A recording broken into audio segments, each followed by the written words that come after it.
Have you ever wondered why Belize, nestled snugly in Central America, decided to make English its official language? Picture this. A little Central American nation, surrounded by Spanish-speaking amigos, yet it's saying cheerio instead of adios. It's like showing up to a costume party dressed for a black tie event. Did Belize not get the memo about the regional Spanish fiesta?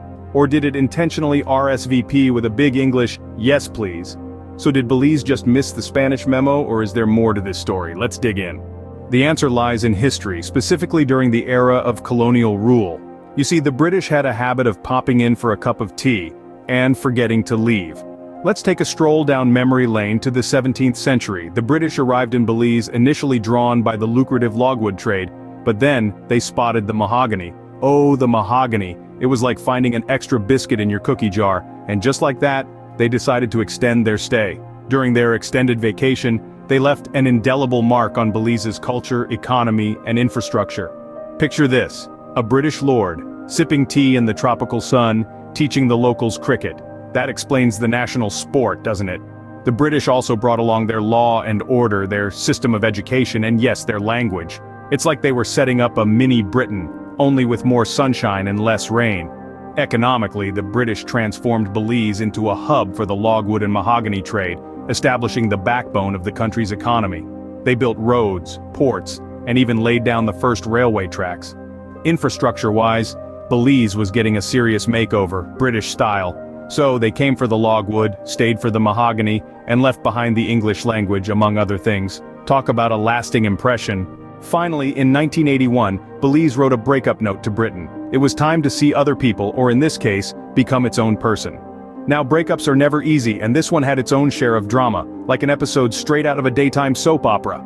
Belize, tired of being the third wheel in Britain's imperial love triangle, decided it was time to stand on its own 2 feet.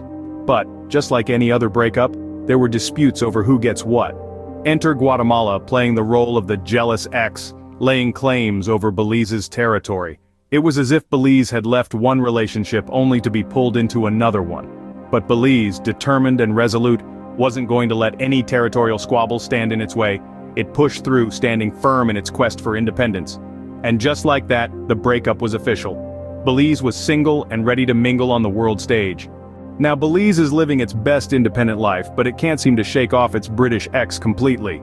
You see, Belize is like that friend who finally broke up with their ex but still uses their Netflix password because who wants to miss the next season of The Crown, right? The economy of Belize is like a tropical cocktail with a dash of tourism, a splash of agriculture, and a twist of offshore banking. The culture? Well, it's a fascinating blend of Mayan, Creole, Mestizo, and yes, a bit of that British flavor too. Despite its independence, Belize still drives on the right-hand side of the road, uses the British spelling for words like color, and continues to have the Queen on their currency. Talk about not being able to let go, eh? So there you have it, folks. Belize, a Central American country with a British twist. Now if only they'd left behind some fish and chips too.